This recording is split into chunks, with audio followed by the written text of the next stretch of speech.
Hey everybody, Bandicoot Commando here, and welcome back to Marvel Rivals. Last time, I read Spider-Man's lore story, and there goes my phone going off. Unfriendly Neighborhood, where basically starting out, as Peter is just taking a moment to sit and think over everything that's gone on so far in New York with Dracula's Eternal Night. A portal opened up, and Spider Zero told Peter to come with her because the web of life and destiny needs him. But Peter declined. But Zero told him that she'll be back to pick him up. Shortly after she left, though, Johnny arrived and told Peter that they need to get to Central Park because Blade is there. The three of them get there the two of them get there and help Blade out fighting off some vampires until Dracula himself showed up. And from there, despite their efforts, combination, and everything, Dracula was able to overpower them and capture Blade. And Peter slightly regrets the fact that maybe he should have went through that portal with Zero after all. So his story basically explains how Blade was captured. Although at the same time, I'm pretty sure, yeah, in the gallery here, it also goes over that as well. But anyway, today, we're gonna read Squirrel Girl's lore.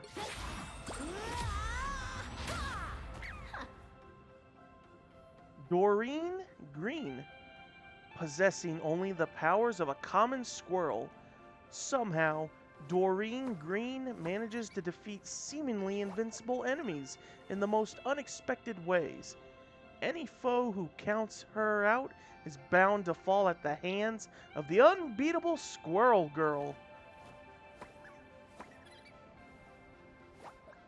It must be hard to eat solid acorns like that. I do have a skin, and it's this one. Urban Hunter. My main power is I never give up, and I never say die, so neither should you, okay? Oh yeah, when you change her skins, her tail changes too. And to a lesser degree, Tippy Toe changes colors with her fur as well, like... Well, yeah, this one, she's more of a dragon. I can get her to wag her tail a bit. This one... And then... Well, Tippy is still the same in that. Doreen Green. Doreen Green is more than just a computer science student at Empire State University. She also happens to have the powers of a squirrel and the powers of a girl. With her BFFF, best furry friend forever, Tippy Toe, by her side, Doreen eats nuts and kicks butts as the unbeatable Squirrel Girl. After the time stream entanglement, things got weird. With all of New York City under attack by creatures of the night, Squirrel Girl assembled an adorable army to reclaim Central Park from the clutches of Dracula. Here's hoping vampires don't like the taste of squirrel. So yeah, she's got two lore stories here. Bushwhack and this one. But we're going to start with Bushwhack. Well, that should take care of them, the unbeatable Squirrel Girl said as she stood over a group of freshly defeated attackers. Another horde of vampires down for the count. Good work, everyone, or everybody. As Squirrel Girl praised her army of rodent companions for their efforts, the tiny creatures began to chitter with delight. They would do anything for their human friend Doreen, even risk their lives against the seemingly endless throng of eternal nightmares that had emerged after an ancient curse trapped New York City in a state of perpetual night. You've definitely earned a trip to Mr. Hickory's fresh roasted nut cart on the corner of And before Squirrel Girl can finish that thought, her BFFF, best furry friend forever, Tippy Toe, scurried past her fellow squirrels and climbed right onto Doreen's shoulder. As Tippy began to chirp into her ear, Doreen's ever-present smile dropped a bit. Wait, that can't be right, Squirrel Girl said. A giant squirrel fell out of the sky? Here in Central Park? Are you sure, Tippy? Tippy leapt from Squirrel Girl's shoulder and bolted back towards the heart of the park. Before she disappeared into the woods, she turned around and beckoned for her friend to come along. Guess Mr. Hickory's gonna have to keep his nuts warm a little longer. Not a very good choice of words there, just saying. Squirrel Girl said, shrugging as she followed Tippy Toe into the dark forest. The rest of the squirrels stayed close behind Doreen, ready to take on whatever threats might be lurking in the shadows. As soon as they reached a clearing, Squirrel Girl realized that Tippy hadn't been exaggerating in the slightest. There, in the middle of a small impact crater, was the biggest squirrel Doreen had ever seen. Her furry friends surrounded the creature and stared in awe. Something was clearly wrong. The giant rodent was hurt. Bad. Excuse me, ma'am? Squirrel Girl said cautiously. You look like you could use a friend. Aye, the enormous squirrel replied with pain in its voice. I am so far from home, yet the scent of this realm seems oddly familiar. Tell me, to where have I fallen, dear child? You're on Earth, New York City to be exact, Squirrel Girl responded proudly. Whoa, hold on. Did you just talk? Indeed, the creature said, lifting its massive head to get a better look at the curious human girl with a rodent's tail. I mean, I know you can talk to me, Squirrel Girl continued. I talk to squirrels all the time. It's one of my superpowers. But you weren't just chirping and chittering. You talked in English, like a person. The squirrels of Midgard do not have the ability to speak, the mysterious rodent said. What a shame. I know, right? Squirrel Girl mused. I'm the only one who gets to enjoy all their stories. Guess I'm just lucky. I have a story to tell as well, the oversized squirrel said. But sadly, there is very little luck in it. Ooh, I wish I had some popcorn, Squirrel Girl said, as she sat cross-legged on the ground next to her new friend, eager to learn more. Her squirrel companions gathered around and listened intently. My name is Ratatosker, the creature began. I hail from the Golden Kingdom once known as Asgard, though my true home is in the branches of Yggdrasil, the world tree. Asgard, Squirrel Girl exclaimed. Are you friends with Thor? Because I totally am. I have known the god of thunder since he was just a boy, Ratatosker continued. It was my sworn duty to climb the world tree, delivering messages across the 10 realms. It was a simple life, but one I took great pride in. I sought no glory, and I posed no threat. Or so I believed. Here comes the part where Loki does something nasty, right? Squirrel Girl asked excitedly, chomping down on a handful of acorns that she had found scattered on the ground nearby. I have my qualms with the trickster for his treatment of Yggdrasil, Ratatosker said. But according to a vision I had, I do not believe it was Loki who laid me low. In fact, it was 2 Midgardians who sought to end my days. A mortal sorcerer in a metal mask and the Lord of Vampires himself. Yikes, Squirrel Girl yelped. The 2 must have conjured a spell to rip me from my beloved Yggdrasil, Ratatoskr said, trailing off as she considered what had occurred. And then you crash-landed here, Squirrel Girl finished. Right in the heart of the vampire territory. I bet they were planning to send in an undead army to take you prisoner. Or worse. But why?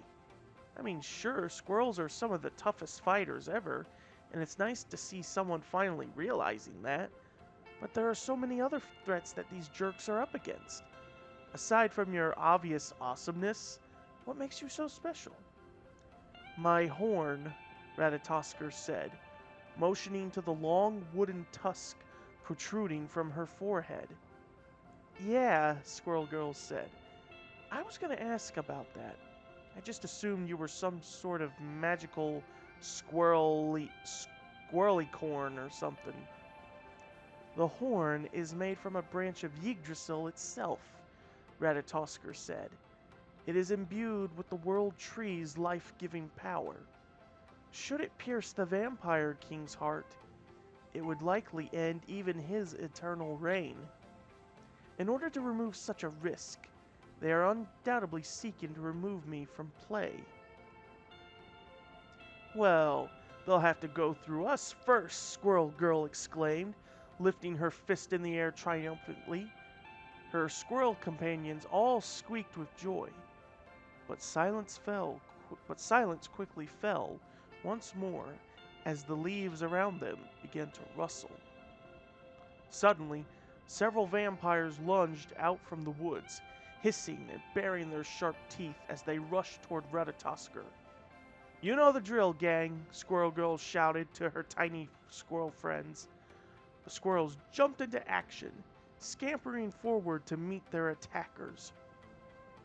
In a frenzy of teeth and claws, the vampires soon found themselves overpowered by the bushy-tailed battalion.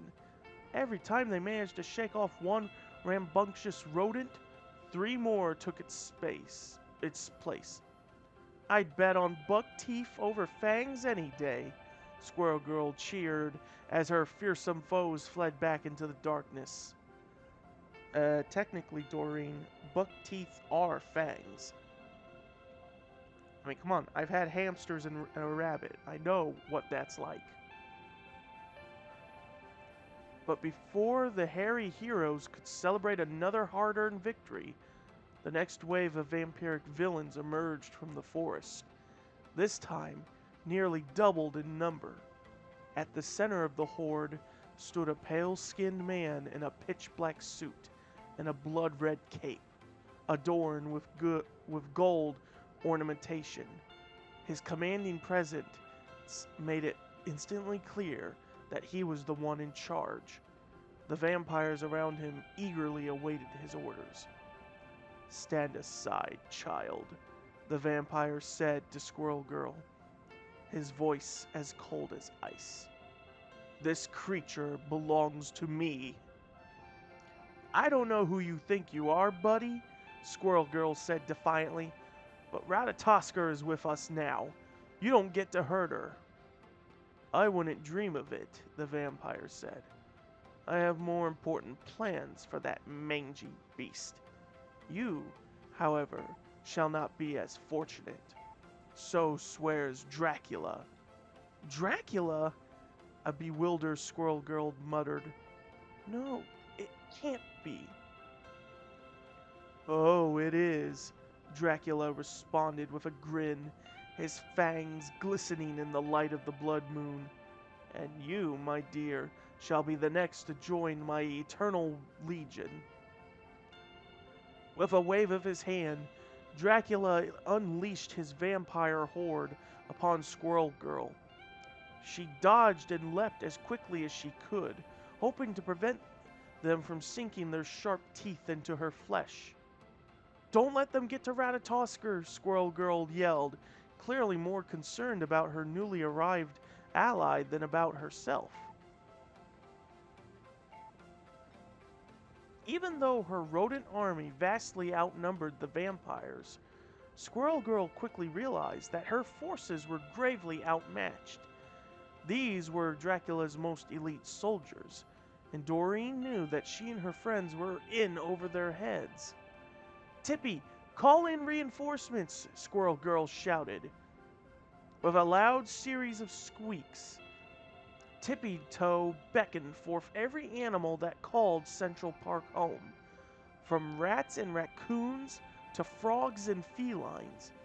As they skittered across the ground towards the unsuspecting vampires, another wave of animals swooped down from the skies. I didn't know you could speak bird, Tippy, Squirrel Girl exclaimed, genuinely surprised to see the large feathered flock furiously pecking at her foes. Tippy shrugged with confusion. Those creatures are not of this realm, Ratatosker said. The ravens serve Loki himself, and the crows belong to Hela. Apparently, Dracula is not the only one searching for my whereabouts. Hey, we'll take all the help we can get, Squirrel Girl said, leaping forward to join the flurry of teeth and beaks and claws and talons. Squirrel Girl's furry friends continued to do everything in their power to distract the undead warriors from their true prey. But then, without warning, every one of Doreen's beloved squirrels abruptly stopped in their tracks.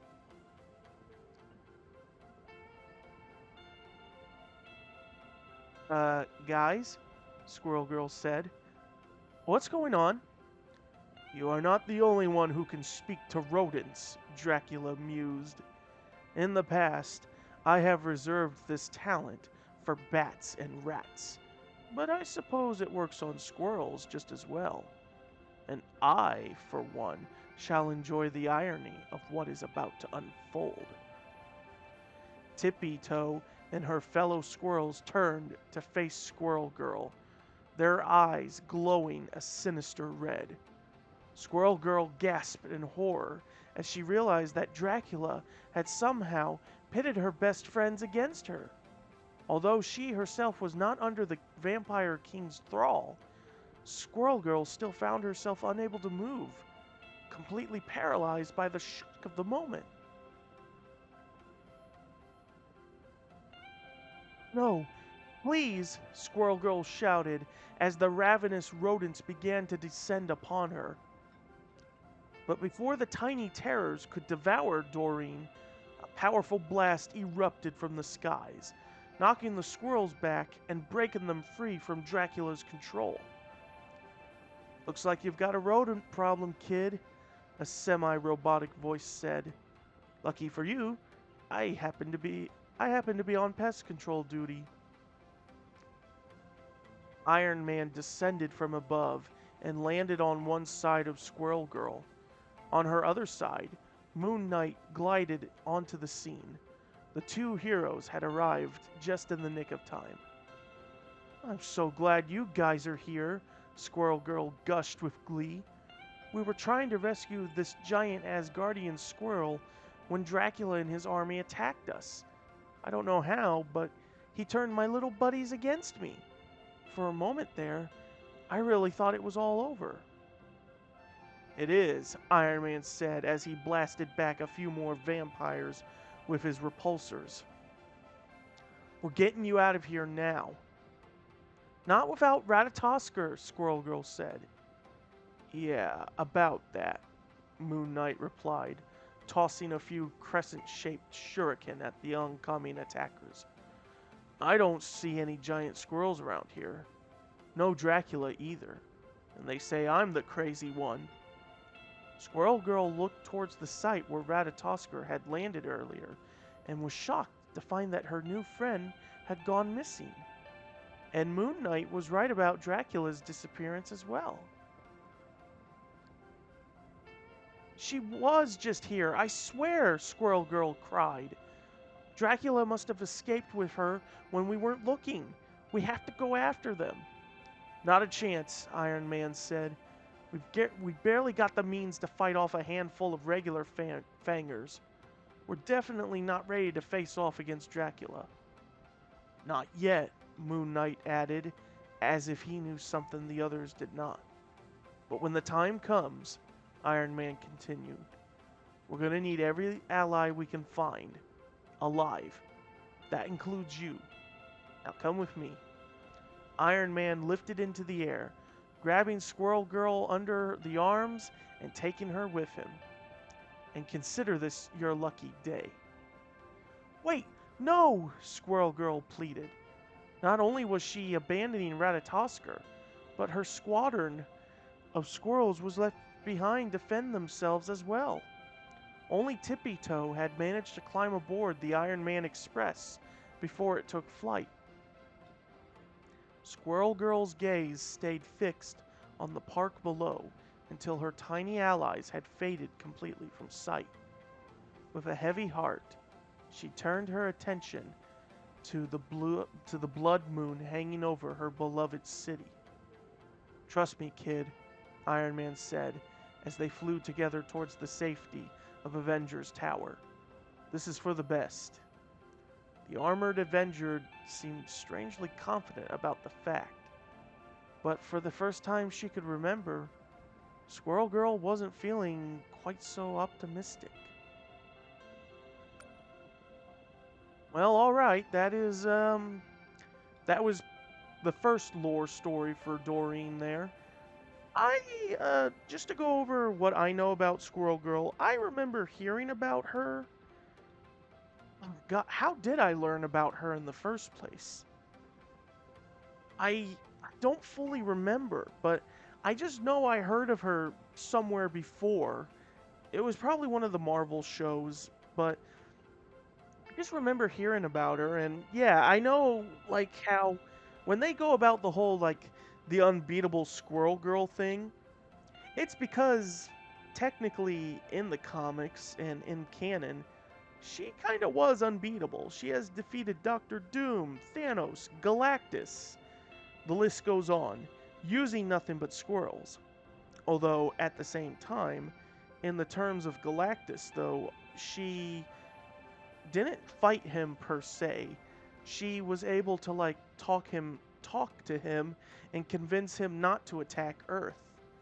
Which is unique because of how all the other times Galactus attacks Earth, Reed has to use the ultimate nullifier to get him to back off. And so on and so forth. And I don't know what more to go on to say with her at the moment, but all I can say is that we know how things build up with Dracula. So, that'll do for this episode of Marvel Rivals. Join me next time, and we'll read the second half of her lore story, BFFs. So, that is it, and I will see you guys next time.